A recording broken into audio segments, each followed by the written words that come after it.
Ngiyanibingelela emakhaya kade sila kwa Ward 19 sihlanganise khona amaziko e-IFP asithupha awu4 agcobile amabili ke awakagcobi kodwa ebenguzelela besizohlela silungiselela irally ye-IFP yabaqulusi ezobe ilapha kwa Ward 12 eSolomuzi. Ngani na ngoba kunamalunga amasha amaningi asijoyinile la kwa Ward 19 bala khona ngisho ikhansela le-EFF, umholi we-MK, umholi ophambili we-NFP.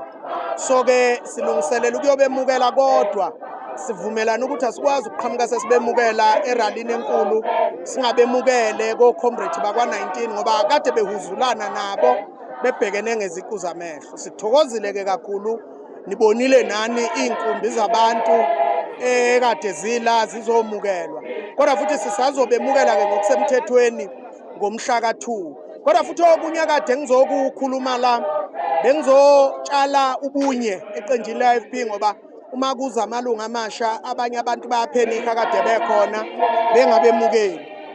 Okunye bengizokuphendula oku-social media bese kube sengazuthi amakhansela lamabili leli elesulile le-ANC kwa Ward 12 naleli elishile ku-EFF angathathengiwe. Cha, thina ku-IFP akukho umuntu esimthengile, asinayo imali siyafisa ukuba nayo kodwa uma singanayo singakhulisa iqembu le-IFP sithuthukisa abantu balaye baqulusini noma basezululele. Ngakho-ke besizocacisa lokho kodwa futhi siyabemukela ngezandla ezimhlophe. Siyabamemeza bonke abantu noma ngabe uyi-MK, uyi-NFP, uyi-EFF, uyi-MK, siyanifuna nonke ku-IFP.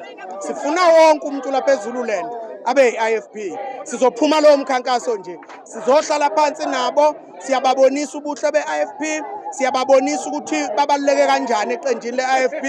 Ngeke bengajoyini uma sike sahlala phansi saxoxa nabo. Siphume lowo mkhankaso kuyoshaya uNovember, siyobe sihamba ngamadolo kodwa sobe sazi ukuthi konke umsebenzi esiwenzile uzobonakala emva kokhetho. Kuyiqiniso elingakanani ukuthi ngempela abantu laba kuthiwa ngathi bathelile kuthiwa no-50,000 abanye bano-200,000? Uma ungibheka nje mina nje kanginayo imali, ngisho inswebu nje yakutshela ukuthi ngifuna imali, so kangikwazi ukuthatha imali ngiyothenga abantu.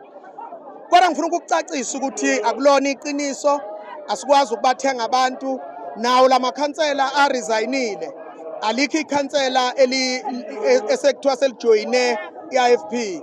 Ngiqala ukuxoxisana nabo emveni kokuba seberesign-ile kodwa bakayijoyini i-IFP. Kodwa ngizama ngakho konke okusemandleni ukuthi bajoyine i-IFP. Nabangakesuli ngiyacela ukuthi abawashiye amaqembu abo kodwa bazojoyina i-IFP. Mina noma ngathiwa nje zinketho kuyoze kushaya uNovember, inqobo nje uma besule emaqenjini abo bejoyina i-IFP kimi nje lokho khona ngiyokujabulela. Ngiyophatheka kabi kodwa uma besula bese bengajoyini i-IFP. Ngakho-ke akuyona i-IFP ethenga amakhansela, asikhuliswanga kanjalo.